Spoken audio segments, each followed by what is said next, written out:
kala, Christian Romero salahkan fasilitas Spurs. Barca sewa jasa pasukan khusus untuk kawal Lamine Yamal. Peter Gonta ternyata hobi taruhan bola. Harga pasar JXS naik 2 kali lipat. Mobil Shen Patiyama dirampok. Halo football lovers, sebelumnya Mimin ingetin lagi bagi kalian untuk subscribe dan nyalakan loncengnya dulu agar tak ketinggalan berita terbaru sepak bola dari Starting 11 News. Kaos spesial dari Starting 11. Klik link di deskripsi untuk pre-order ya.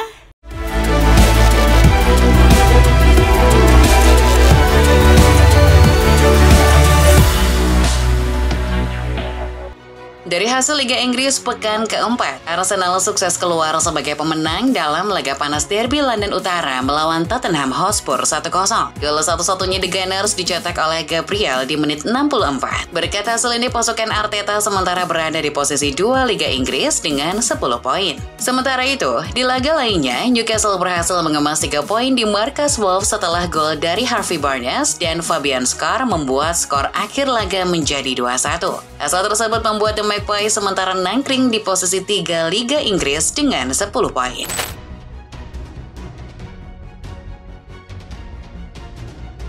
Beralih ke La Liga, Barcelona era Hansi Flick kembali belum terkalahkan setelah sukses bungkam tuan rumah Girona 4-1 lewat gol brace dari Lamine Yamal dan masing-masing gol dari Dani Olmo dan Pedri. Berkat hasil tersebut, Barca masih perkasa di puncak klasemen La Liga dengan 15 poin.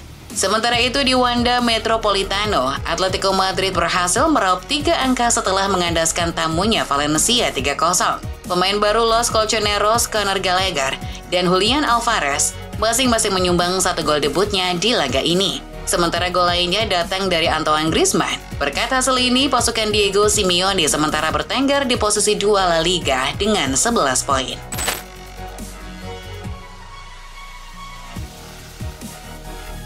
Dari Serie A, Napoli sukses membantai tuan rumah Cagliari 4 gol tanpa balas. Gol dari anak asuh Antonio Conte masing-masing dicetak oleh Vika Kvaratskhelia, Di Lorenzo, Romelu Lukaku, dan Alessandro Buongiorno. Raihan 3 poin ini membuat Partenope sementara berada di puncak klasemen Serie A dengan 9 poin.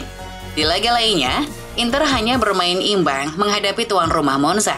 Pasukan Simone Inzaghi berhasil terhindar dari kekalahan setelah Denzel Dumfries cetak gol di menit 88. Hasil ini membuat Nerazzurri terlempar ke peringkat 2 Serie A dengan 8 poin.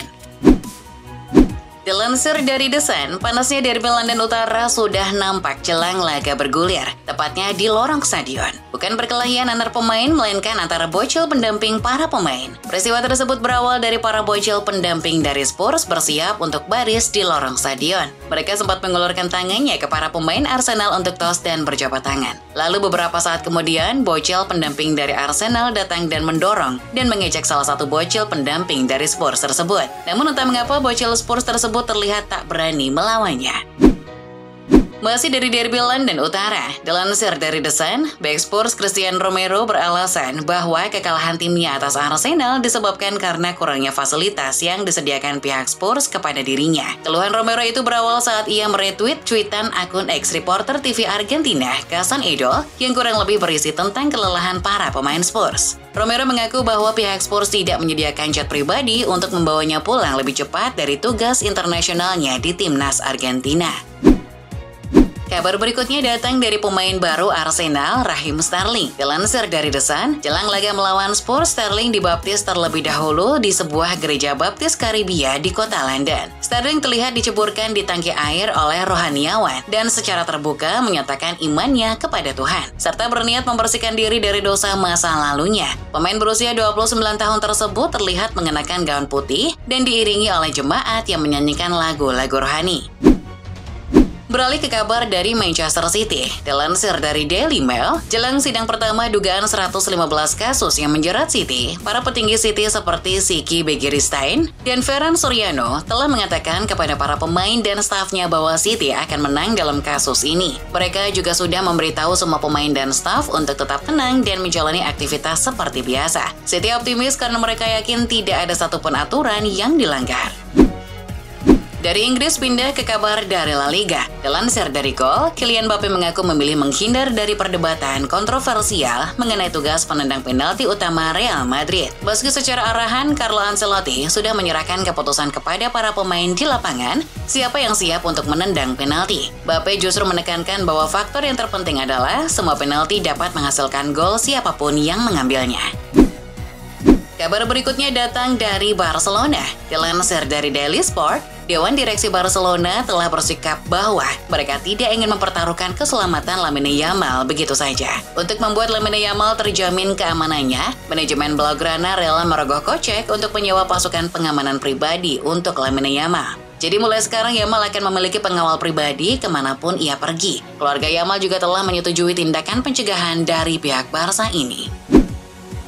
Pindah ke Serie A, dilansir dari Juventus.com, Giorgio Chiellini telah resmi kembali ke Juventus. Tidak sebagai pemain atau pelatih, namun per 16 September 2024, Chiellini akan menjabat sebagai kepala hubungan kelembagaan sepak bola Juventus. Nantinya dalam bekerja, Chiellini akan melaporkan kinerjanya langsung kepada CEO Maurizio Scannavino. Dengan latar belakang pendidikan akademisnya, Chiellini dianggap pihak Juve mampu bekerja di posisi tersebut. Sementara itu, mantan pemain Juventus Adrien Rabiot akhirnya hampir selangkah lagi mempunyai klub baru. Menurut Gol, Adrien Rabiot telah mencapai kesepakatan prinsip untuk bergabung dengan raksasa Ligue 1 Marseille dengan status bebas transfer. Rabiot direncanakan akan menandatangani kontrak setelah hasil pemeriksaan medis selesai. Pemain berusia 29 tahun diharapkan Marseille dapat masuk ke dalam skuad De Zerbi untuk laga Ligue 1 mendatang melawan Lyon pada tanggal 22 September 2024. Kabar terbaru datang dari Cristiano Ronaldo.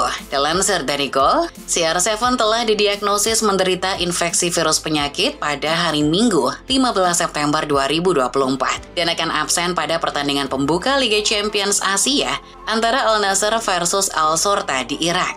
Tim dokter telah mengkonfirmasi bahwa CR7 perlu beristirahat dan tinggal di rumah. Oleh karena itu, ia tidak akan ikut serta dalam perjalanan ke Irak. Tim dokter pun tak lupa mendoakan agar CR7 cepat pulih.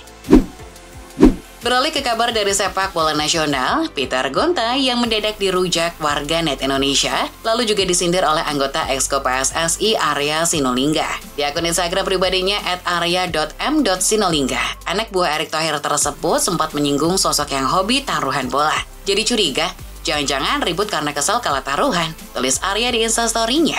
Meski tak secara jelas pernyataan itu ditujukan ke siapa, namun dugaan kuat netizen menyasar pada sosok Peter Gonta. Pindah ke kabar dari JSS. Penampilan apik Bang J akhir-akhir ini baik di tim maupun klub tak pelak membuat nilai pasarnya meroket tajam. Berdasarkan data Transfer Market, harga pasar pemain berusia 24 tahun itu kini mencapai 2,5 juta euro atau setara dengan 43,45 miliar rupiah. Angka ini jauh melampaui nilai pasarnya pada bulan Maret lalu yang hanya 1,4 juta euro. Menariknya, pada Desember 2023 lalu, saat baru saja dinaturalisasi, nilai pasar Bang J masih berada di kisaran 900.000 euro atau sekitar 15,8 miliar rupiah. Dari kabar lainnya, Ketua Umum PSSI Erick Thohir telah membocorkan target waktu pendaftaran Miss Hilgers dan Eliano Reinders untuk laga Timnas Indonesia kontra Bahrain dan Cina. Setelah proses naturalisasi beres dari DPR, Erick Thohir mengatakan bahwa akan mendaftarkan dua pemain tersebut pada 20 hingga 24 September 2024 agar tersedia untuk laga melawan Bahrain dan Cina. Pasalnya jika Hilgers dan Eliano didaftarkan di atas tanggal 24 September 2024, maka sesuai aturan mereka tak bisa bermain kontra Bahrain dan Cina. Sementara itu dari kabar lainnya, gelandang timnas Indonesia Tom Hay baru saja melakukan debutnya bersama Almere City. Profesor Toha debut saat bertandang ke markas Heracles Almelo pada pekan kelima Eredivisie. Ia memulai laga dari bangku cadangan. Hay masuk di menit ke-64 menggantikan gelandang Almere City lainnya Anas Tahiri. Total, Hay main 32 menit di laga ini. Performa debutnya cukup oke karena berhasil menahan imbang lawannya 0-0. Hasil seri ini menjadi hasil seri kedua dalam 5 laga perdana Almere City di Eredivisie musim ini. Kabar tak sedap dialami pemain timnas lainnya, Sean Patiyama. Melalui postingan di Instagram story-nya, Sean mengungkapkan bahwa dirinya telah menjadi korban perampokan. Mobilnya dibobol maling setelah dirinya kembali ke Belgia dari tugasnya membela timnas Indonesia. Sean menunjukkan bahwa kaca mobilnya pecah dirusak oleh maling. Ia kehilangan sejumlah barang seperti AirPods, makeup, dan kunci.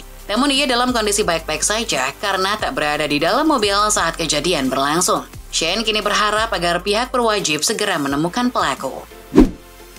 Dari kabar tim nasional Inggris, Ashley Cole kabarnya meninggalkan posisinya sebagai asisten pelatih Birmingham City demi bisa fokus tangani timnas Inggris. Dilansir Daily Mail, Birmingham baru saja mengeluarkan pernyataan yang berisi bahwa Cole telah meninggalkan klub. Dirinya ingin sepenuhnya menjadi bagian dari tim kepelatihan Lee Carsley di timnas Inggris. Cole ingin fokus dan mendapatkan pengalaman internasional bersama Inggris. Semua ini dilakukan mantan bek Chelsea itu demi karir dan lisensi kepelatihannya. Masih dari sepak bola Inggris, Manchester City dirumorkan sedang mengincar pemain berposisi gelandang untuk didatangkan pada bursa transfer yang akan datang. Kabarnya, Savisi menjadi salah satu opsi dalam daftar City. Seperti yang diwartakan oleh Tribal Football, perwakilan City sedang memantau situasi dan performa Savisi di RB Leipzig. Kabarnya, City akan memproyeksikan Xavi sebagai pengganti Kevin De Bruyne yang sudah berusia 33 tahun. City diperkirakan akan bergerak untuk Xavi pada akhir musim nanti. Anak dari legenda Manchester United, Nemanja Vidic dikabarkan baru saja menandatangani kontrak profesional pertamanya di Serbia. Dilansir Goal, anak Vidic yang bernama Luka Vidic baru saja menandatangani kontrak berdurasi 3 tahun dengan klub papan atas Liga Serbia Selensnikar Pančevo. Luka seperti ayahnya yang memiliki ambisi untuk menjadi pemain hebat. Jika Vidic dikenal sebagai bek tangguh, maka Luka justru memilih untuk bermain sebagai gelandang bertahan. Perlu diketahui, sebelum pindah ke Selensnikar, Luka merupakan bagian dari Akademi Red Star Belgrade. Marcus Rashford berhasil mengakhiri paceklik golnya sejak Maret lalu setelah mencetak 1 gol di laga melawan Southampton kemarin. Dan kini telah siap untuk kembali ke jalur yang benar. Namun ada statistik menarik dari gol-gol yang dicetak Rashford. Dilansir Opta, 3 dari 4 gol terakhir Marcus Rashford dicetak melalui sepakan dari luar kotak penalti. Tercatat hanya Eberechi Eze 8, Phil Foden 7, dan Kevin De Bruyne 6 yang mencetak lebih banyak gol seperti itu di Liga Inggris sejak musim 2022-2023. Masih berhubungan dengan sepak bola Inggris, ada mantan pemain Luton Town yakni Andros Townsend yang baru saja merampungkan transfer ke salah satu klub Turki, Antalyaspor. Dilansir Tribal Football, Townsend telah diperkenalkan beberapa hari lalu bersamaan dengan pemain baru lainnya. Kabarnya, mantan pemain Tottenham Hotspur ini telah diikat kontrak berdurasi 2 tahun hingga 2026 oleh klub kasta tertinggi Liga Turki itu. Dari kabar Liga Champions, Federico Chiesa yang tak kunjung debut bersama Liverpool kini diragukan bisa tampil melawan AC Milan di matchday pertama tengah pekan nanti. Dilansir Football Italia, Chiesa awalnya diharapkan bisa debut di laga melawan Nottingham Forest kemarin, tapi namanya justru dicoret dari skuad. Hal ini memperkecil kemungkinan dirinya akan tersedia di laga melawan Milan di San Siro nanti. Andriy Lunin secara resmi menaikkan kontrak baru dengan Real Madrid. Penjaga gawang Ukraina tersebut dipastikan bertahan di Santiago Bernabeu dalam jangka panjang, di mana kontrak itu berdurasi hingga 2030. Dilansir Goal, seperti diketahui, kontrak Lunin sejatinya telah berakhir di penghujung musim 2023-2024 lalu. Namun, setelah melalui proses pertimbangan yang panjang, Lunin memilih melanjutkan pengabdian di klub ibu kota Spanyol. Lunin pun menyambut baik kerjasama ini. Dirinya mengaku senang bisa bertahan lebih lama di klub terbaik di dunia. Pelatih Real Madrid, Carlo Ancelotti telah memaparkan rencana baru untuk bintang muda El Real Arda Güler. Dilansir Tribal Football, Ancelotti merasa Güler tidak bisa terus-menerus bersaing di posisi sayap dan bermain sebagai double pivot. Pelatih asal Italia itu justru melihat potensi Güler untuk mengisi posisi pemain nomor 8. Dia tidak bisa bermain dalam formasi double pivot, tetapi dia bisa bermain sebagai inside 8. Kami harus melatihnya karena kami belum pernah melakukan itu, tetapi dia punya atribut untuk memainkan posisi itu, kata Ancelotti. Masih seputar Real Madrid, ternyata ada kabar buruk yang menimpa klub ibu kota Spanyol itu. Salah satu pemainnya yakni Brahim Diaz dikabarkan mengalami gangguan di bagian itit eduktornya. Pemeriksaan lebih lanjut akan dilakukan segera. Menurut cuitan Fabrizio Romano, Diaz akan masuk ke ruang perawatan untuk pengecekan lebih lanjut hari ini. Sekarang Ancelotti sedang berada di posisi yang sulit. Jika Diaz cedera, maka itu akan memperpanjang daftar cedera El Real musim ini. Sementara itu, dari sepak bola Indonesia, ada media Korea Selatan yang ternyata memantau perkembangan sepak bola tanah air. Dilansir iNews, media Korea Selatan Maekhyung menyoroti perkembangan positif timnas Indonesia di bawah asuhan Sintayong. Maekhyung menilai perjalanan timnas Indonesia bersama Sintayong terus menunjukkan perkembangan yang stabil. Laga melawan Australia dinilai menjadi bukti kuatnya tekad tim Garuda untuk terus berjuang demi mencapai Piala Dunia 2026. Sepak bola Indonesia yang dipimpin pelatih Sintayong terus berjalan mulus, tulis Maekhyung dalam laporan di situs resminya.